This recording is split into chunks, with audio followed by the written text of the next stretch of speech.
This conference will now be recorded.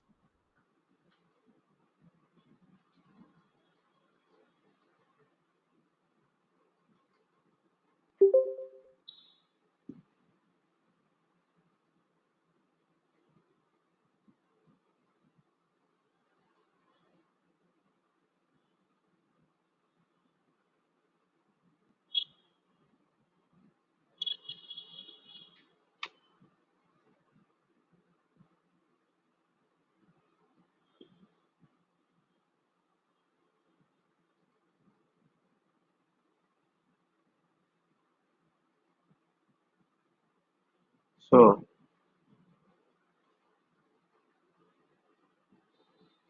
so last class, what I have discussed here. So just we discussed about how to create some Azure account and what are the different subscriptions which is present within this Azure cloud account, right? And then we discussed about some hierarchy of Azure. Okay. So this hierarchy of Azure, if you go with some any Azure cloud account, so basically we're having some tenant ID, subscription ID. These are the common things. If you go for any Azure cloud account, okay. But within this Azure cloud account, right? So we can create any of the services. So here basically I have mentioned some resource group, virtual network, sub network, and virtual machines here, right? So these things we can create in any of the Azure cloud account. Here this tenant ID, subscription ID, so these things are common for any Azure cloud account here. But any services we can create inside of any Azure cloud account, whatever the Azure cloud accounts which were created basically. Okay. So now here I have mentioned some statement. Each account will have one tenant ID. Each tenant ID will have some multiple subscription ID. Each subscription ID will have some multiple resource group. Each resource group will have multiple virtual networks, and each virtual network will have multiple sub network. And finally, virtual machine will have all the above things. So these statements we have discussed on yesterday, and then we discussed about how this services is going to look like inside of Azure Cloud account. So now here if you go with some resource group, right? Each resource group, so here I had taken only single resource group, right? Single resource group may have some multiple virtual networks and multiple subnets as well. And each virtual network or even this subnet may have some multiple virtual machines here. But currently we have gone with only one hierarchy. Means so we have created some resource group, virtual network, and within this virtual network we have created some subnetwork and followed by some virtual machine we have created inside of Azure Cloud account. Right? So just I will create resource group. So just go to type some portal.azure.com.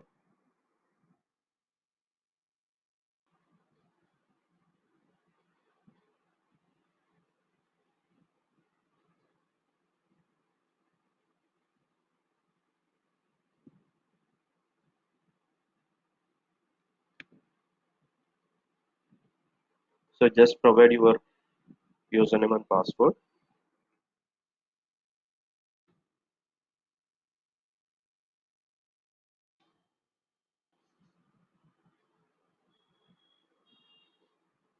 Right? So this is nothing but Azure Cloud account. So once if you log in, so simply you can say that this is the dashboard page of the Microsoft Azure Cloud account. So if you are not finding some services, you can search in this respect to search bar, right? So just I am creating some resource group. So if you want to create some resource group, so just click on create,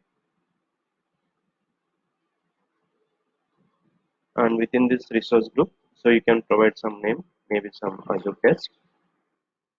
So you can select any of these regions. Okay, what are the regions which are having?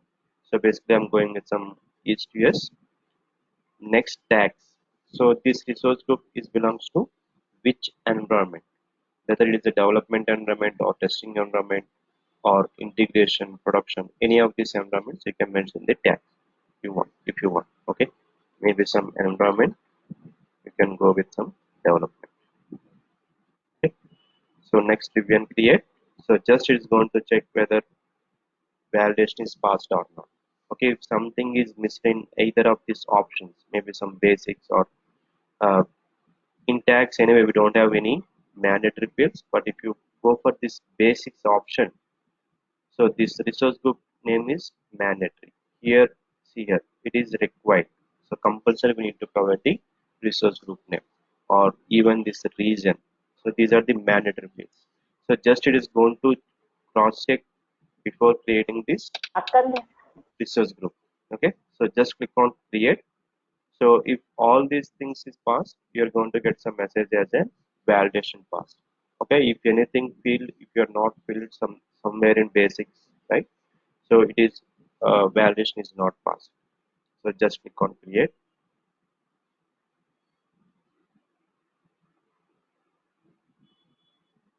So now resource group is created basically. What does the research group do?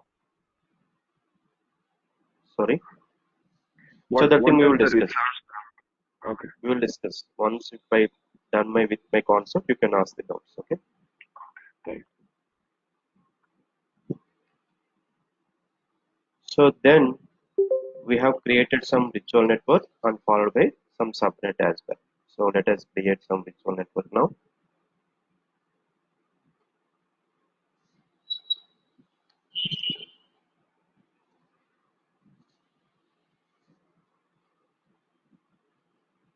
So now here, whatever the resource group which I have created, that resource group is going to be available here. Okay. So you can provide some ritual network name, maybe some Azure test hyphen vnet or underscore or hyphen vnet something. You can provide some IP address. So compulsory this IP address should be /16. So here I'm giving some 10.11.0.0/16. And here within this virtual network, we can create some subnet. And here also it is displaying some example, right? 10.0.0/24, right? You can provide something, Azure test hyphen subnet 10.11.0.0/24. The compulsory should be 24. Okay, click on add. Next security, next tags. So you can provide some, if you want, you can provide some tags. Next review and create. Whenever if you're clicking on this review and create, so it is going to check all of these options. Okay, if you are missing anything. So if you are not missing, it is validation passed. If you are missing something, so validation is not passed. So just click on next review and create. Running final validation, it is staying on the top. So validation passed. Click on create.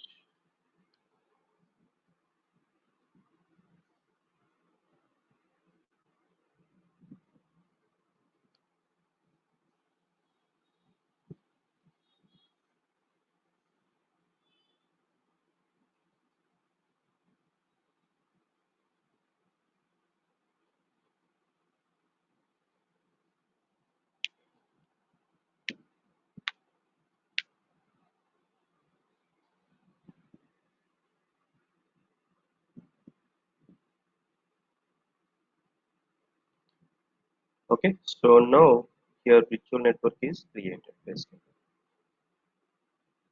So after that, what we have done? So we have done with this resource group, and we have done with some virtual network and even some subnet as well. So now we need to create some virtual machine. So go to virtual machine, click on create.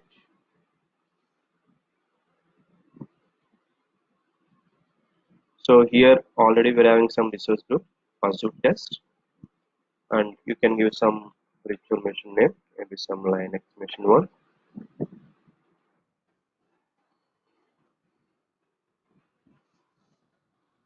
So here, whenever if you have purchased a maybe some new laptop or new desktop or even some new machines, right? So basically, we need to install some OS operating system, and whenever if you're installing some operating system, we need to partition the disks, how many disks you want, whether you want some 2 disks or 4 disks. So just you are choosing, right? Basically, same thing here also. So here, whatever the OS you want. Okay, so whether if you want some Linux related operating systems or maybe some Windows related operating systems, I mean, we can say that different flavors we're having within the Windows operating system. So if you go for Windows, so we're having some Windows 7, Windows 10, right? Or maybe some Windows Vista, Windows 8. These are the some different flavors what we are having, right? So these things comes under Windows related. Now, if you go for some Linux operating systems, we're having some Ubuntu, CentOS, or some maybe some Red Hat. These are the things basically, right? But here, just I'm going with some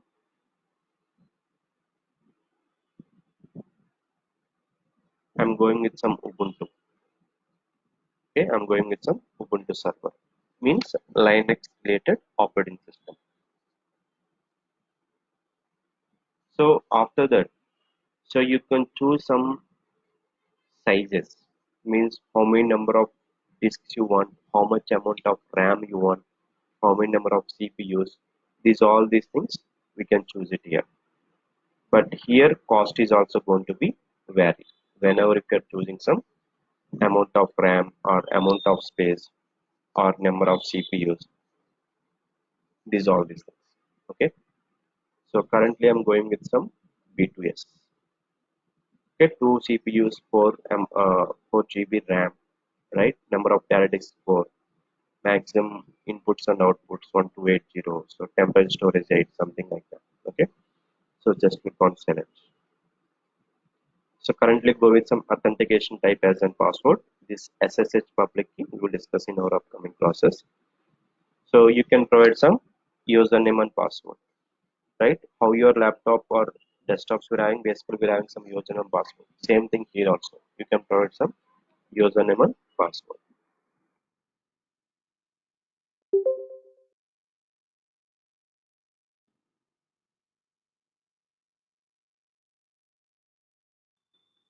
So public input ports currently click on none. What this importance we'll discuss. Okay. So next disks, go with standard SSD. Next networking. Next management.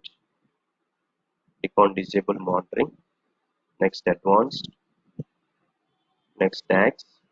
So if you want, you can provide some tags. Finally, click on next review and create. So whenever if you click on next review and create or review plus create, right? So it is going to check all of these options. So anything we are missing or not. Okay. So click on review and plus create.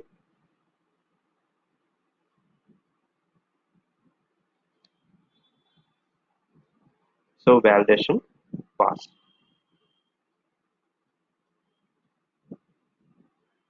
Finally click on create.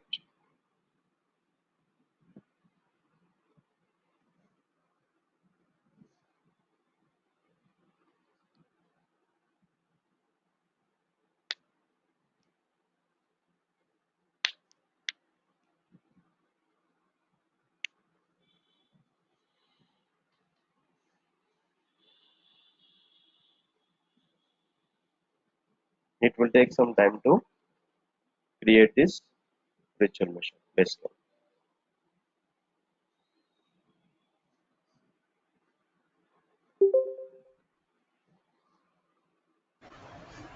Shiva, is there any limit for the users, or else we can give n number of users? Users means, Right now, you created one user, right? I mean within the virtual machine while creating, you mean to say. No, at the last final step Yes, before. that is the thing. Okay. Yes, I have given some Shiva one, right? That is the thing. Yes, yes, yes, yes. No, that user he is able to access only this virtual machine. So only one admin. Okay.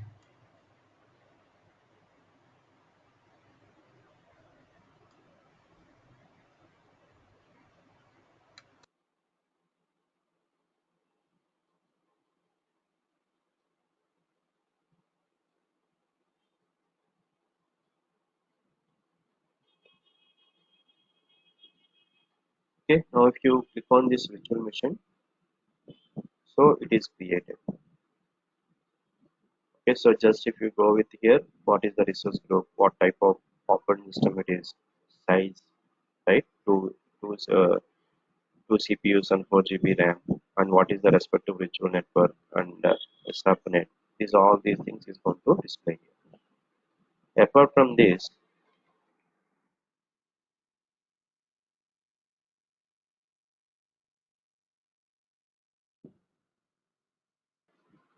so we have created some resource group, right? But here, if you click on this resource group,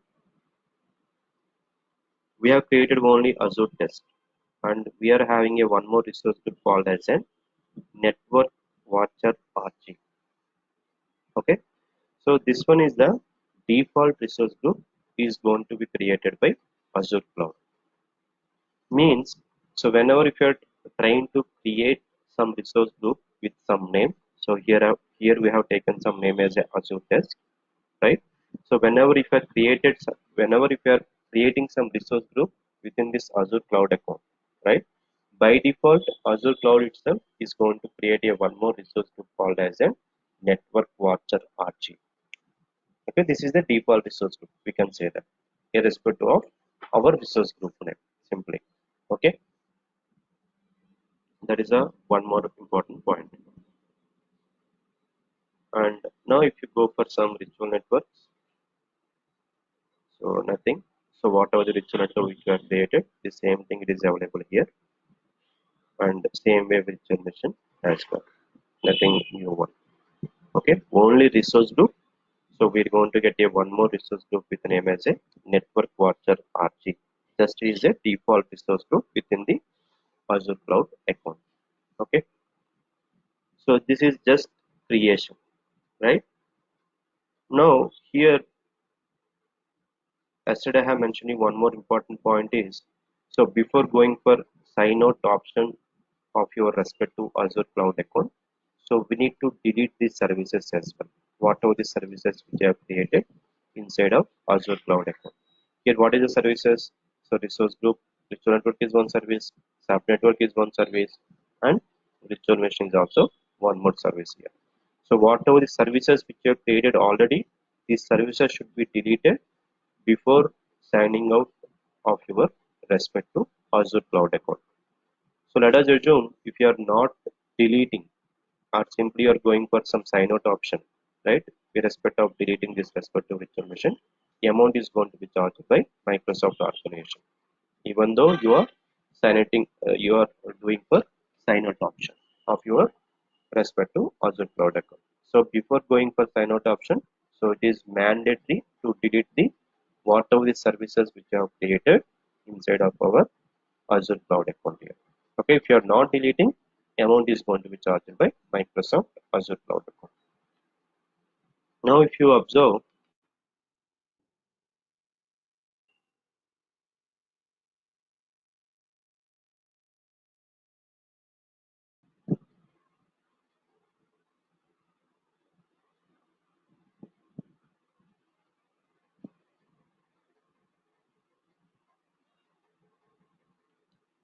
so if you observe this virtual machine, you can select here and you can go for delete so that this virtual machine is going to be deleted.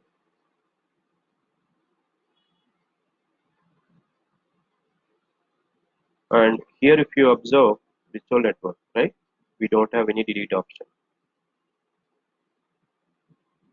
but you can delete here. Okay, you can delete this respect to virtual network once you navigate to that respect to virtual network.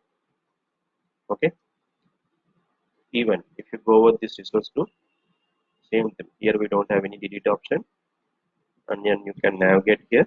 You can delete the resource group. Okay, so we can say that individually we can delete each and every service. Okay, individually. So if you want to delete some virtual machine, so you can delete this one individually. You can delete this individually, or if you want to delete some virtual network and subnet, you can delete individually. or even same thing it is applied for resource group as well. Okay, but the recommendation is, so don't delete individually. Okay, so don't delete individual virtual machine or virtual network or subnet. So directly delete the resource group. Okay, whenever if you're trying to delete the resource group, you're trying to delete this resource group directly, right? Whatever the hierarchy it is having. So if you observe currently resource group is having some virtual network and subnetwork, and we are having some one virtual machine. This complete hierarchy is going to be deleted automatically whenever if you are deleting, if you are trying to delete resource group itself. Okay, so in our upcoming classes, so using the resource group, so most of the what are the services which you are creating, so just here currently we're creating only some of the services. So in future what are the some more services, maybe we have created some storage accounts or maybe some load balancers, right? So this all these services is compulsory, we need to create some resource group. Okay, so this resource group is attached to the remaining different services as well. What are the services in which we are going to create in our upcoming classes, basically. So that whenever if you're trying to delete this resource group, right? Let us assume resource group is associated with some maybe some Azure cloud storage accounts or maybe some load balancer concepts or maybe some VM SSS virtual machine scale set, right? These are the some more concepts which we are going to discuss basically.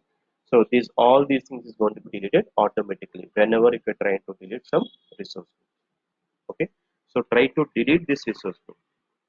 So how can we do that? So select this one, Azure test, just copy, delete resource group, just paste it here, click on delete. And same way, network watcher RG as well. So just select this network watcher RG on delete resource group, paste it here, on delete. So whenever if you have done this option, so all of this respect to services, I mean virtual network subnet and even this virtual machine is going to be deleted automatically. So we no need to delete manually. Whenever if you are deleting directly resource group service. Okay. So it will take some time to delete basically. You're going to get the notifications. So any doubts till now? Any of you?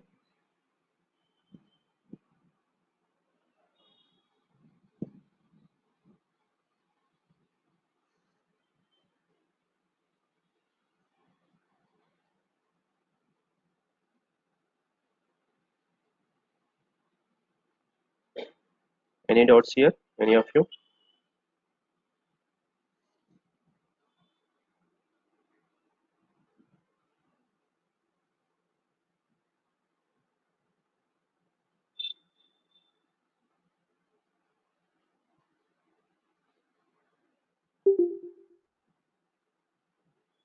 No doubts?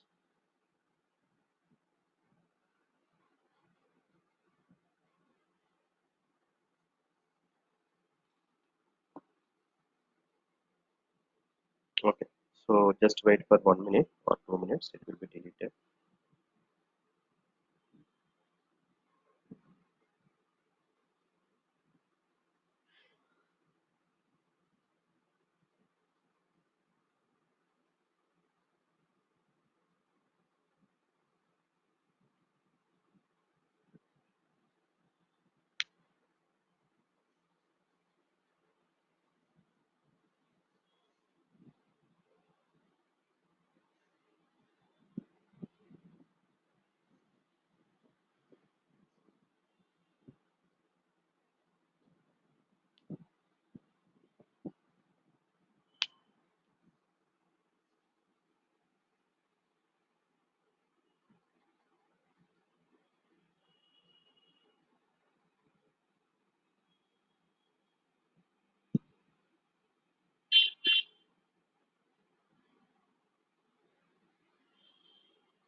So if you observe this network watcher RG is deleted, right?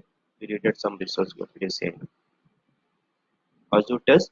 It will take some time to delete because it is already associated with some virtual network, sub network, and virtual machine as well. So that is the reason it will take some time to delete. Maybe mostly it will take some 3 to 5 minutes.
Here it is deleted.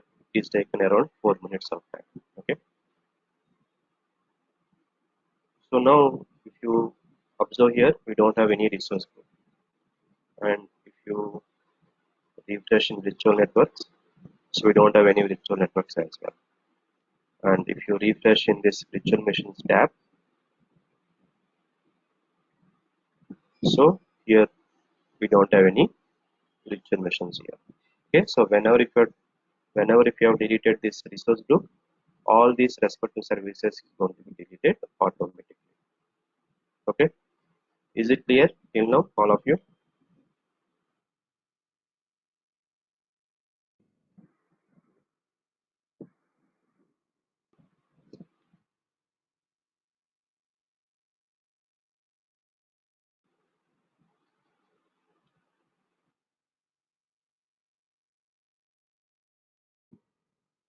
What is the important point here? If we try to delete the respective resource groups,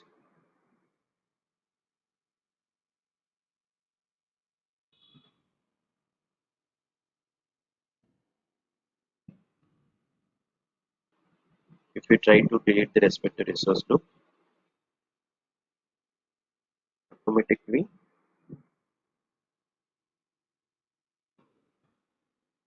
virtual network, sub network,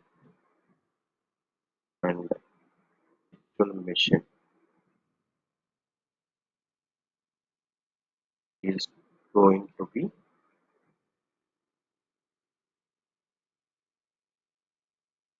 deleted automatically. It is going to be deleted automatically. So now if you go with this resource group,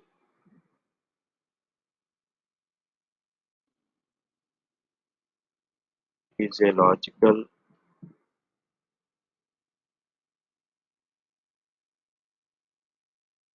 grouping of all these services.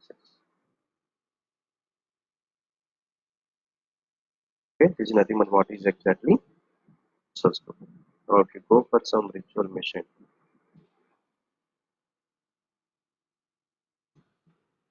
is an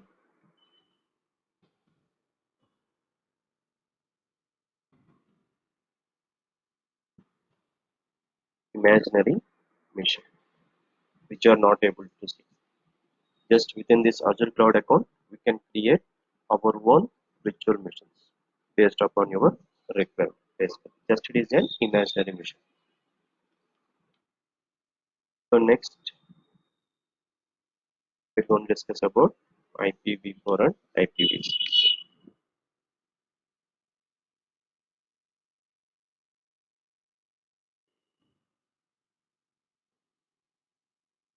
So IPv4 is nothing but a 32-bit baseball. So it was developed by the Department of in some America. It's a range in between 0.0, 0.02, 55 dot, 255 dot, 255 dot, 255. Okay. So simply we can say that 0 to 255 means if you are including the 0, so 0 to 255, otherwise it is 256, 1 to 256, we can assume it as, okay, 0 to 255, if you are including 0, right? So if you go with some example, maybe some 124 dot, 133 dot, maybe some 180 dot, 110, something like this. Okay, 4 digits. But this 4 digit, it should be within this range, 0 to 255 range. This is the sample IPv4 address. So now if you go with some IPv6 is 128 bits. Okay. So only difference between IPv4 and IPv6 majorly is, okay, so if you go with this IPv4, so previously already we're having some IPv4 as well. But nowadays we are utilizing IPv6 when compared to IPv4. Still, so many companies are using some IPv4, but nowadays, so we have got the utilization of IPv6 rapidly. Okay, so when compared to IPv4 and IPv6, so nothing difference. I mean, when compared to this both of these IP addresses, but if you go with this IPv6, IP using IPv6, we can connect more devices basically. Okay, basically, if you observe nowadays, uh, we are using some if you want to connect some internet, basically we're using some Wi-Fi devices. So compulsory we are going to get some internet to that respect to Wi-Fi device. From that Wi-Fi devices we are connected to n number of things. It can be a laptop or mobile, or it can be some TV, these things basically. So let us assume you're using some IPv4. Okay, so for that respect to Wi-Fi device, let us assume maybe. Okay.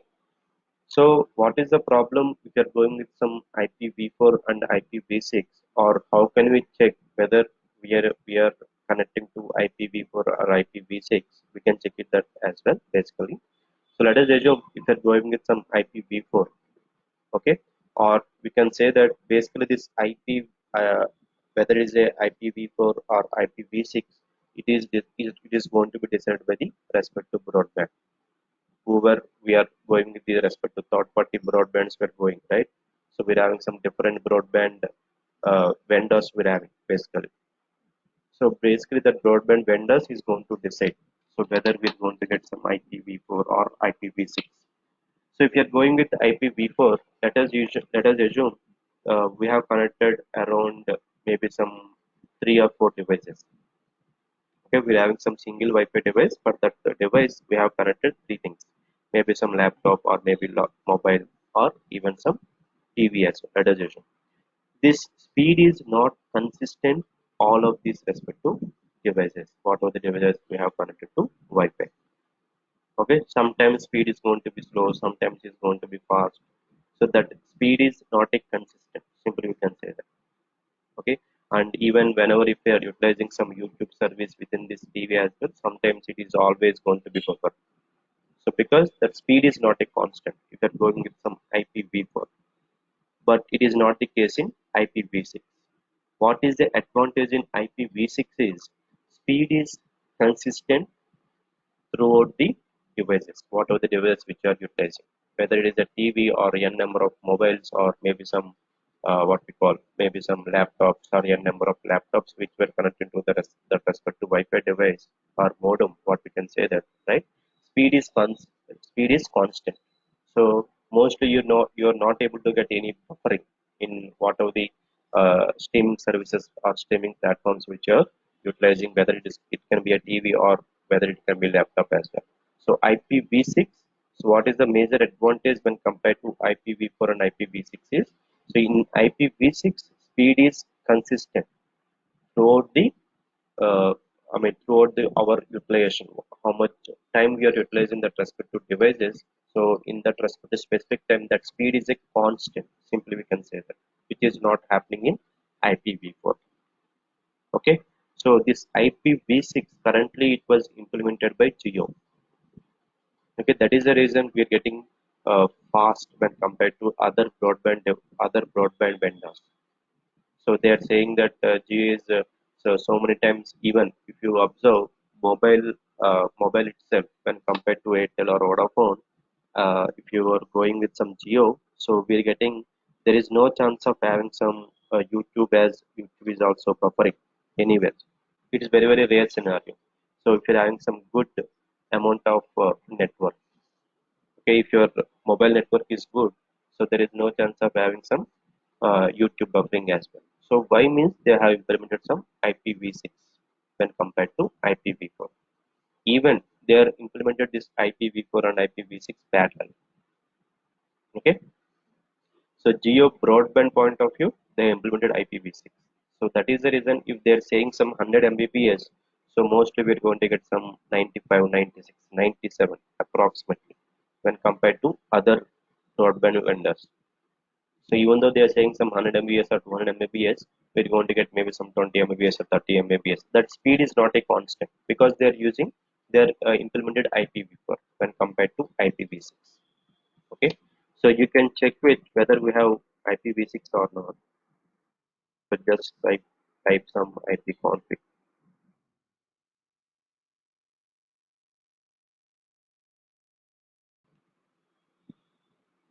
Here, this is IPv6 because I am pointing to geo broadband. Okay, so mostly other broadband users they're using some IPv4.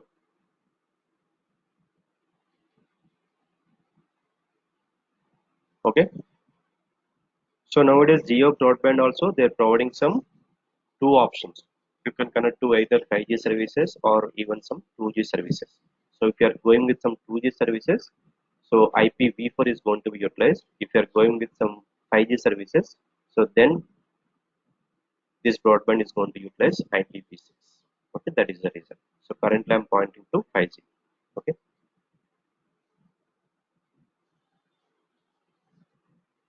so using IPv6, we can connect more devices and also it is consistent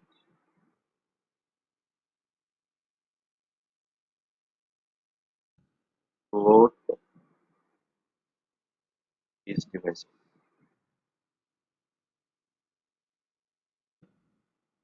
So here example, single modem will be connected to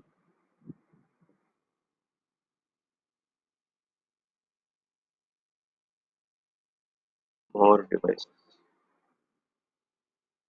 like it can be TVs, laptops, mobiles, right? So in your family, if you're having some, let us say maybe some 6 members, right? 6 members definitely they're having some smartphones, right? So for the single modem, we have connected 6 mobiles, maybe some 2 to 3 laptops. Mostly we're having 2 TVs, maybe, right? So almost we are connected to 10 devices. So the speed is constant throughout the utilizing of that respective devices here. Okay. And one more important point is IPv6 is more secure than IPv4. Okay. This is the example. IPv6 example is this is the example.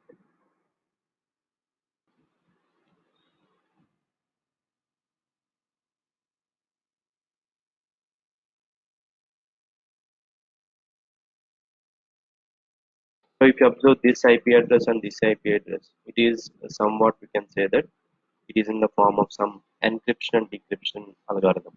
So we are basically having some different algorithms, security point of view. So they're calling as an encryption and decryption algorithms basically. It is in encrypted form.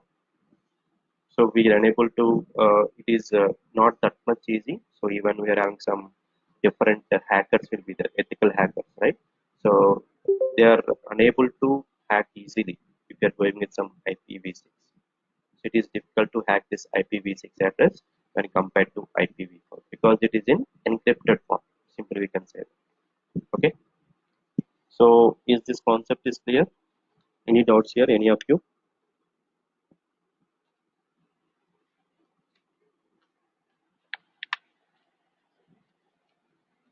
This IPv4 and IPv6.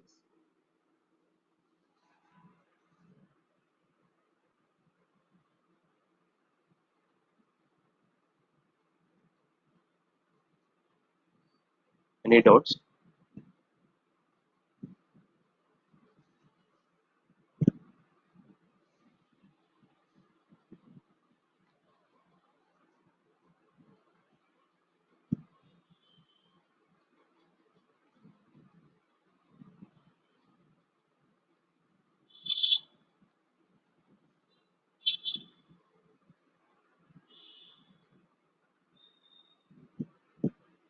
Okay, this is nothing but IPv4 and IPv6 basically.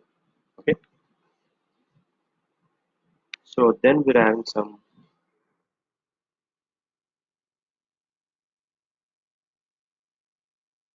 IP addresses clauses.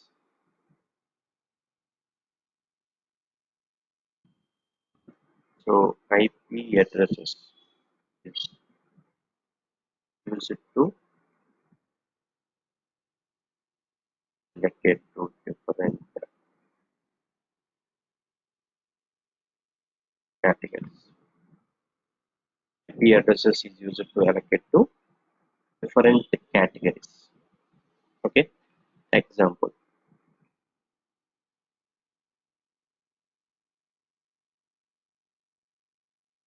So again, these IP addresses, whether it is an IPv4 or IPv6, this again IP addresses are divided into a different clauses. Like they're having some notation as like some clause A, clause B, clause C, and clause D, something like that.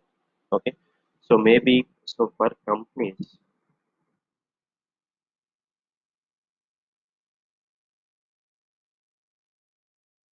maybe we can have some clause here.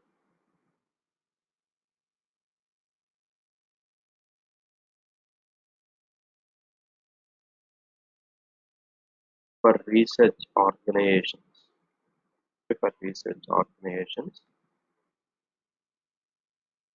maybe we're having some clause. So basically, this clause A is having some range. Okay. Addresses that start with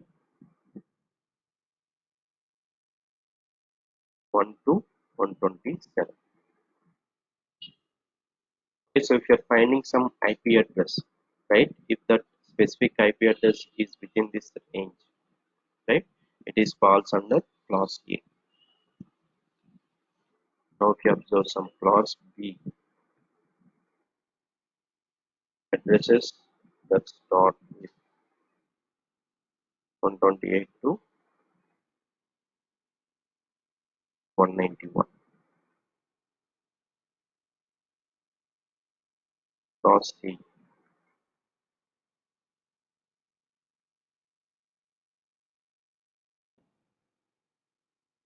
addresses that start with 92 to 23. Clause B,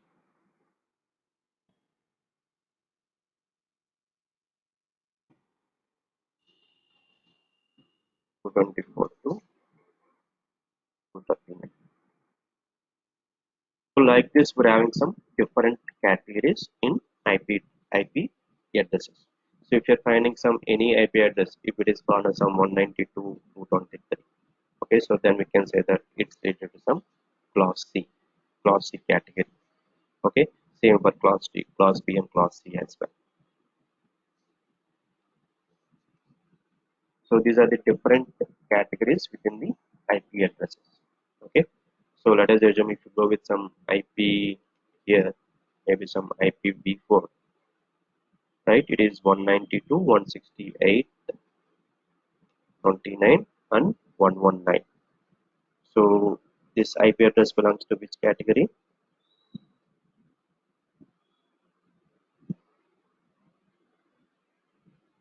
Any of you? Class C. Yes, class. So like that. So based upon your IPv4 address, so we can differentiate. So which category it is belongs to basically. Okay. So this is IP address classes.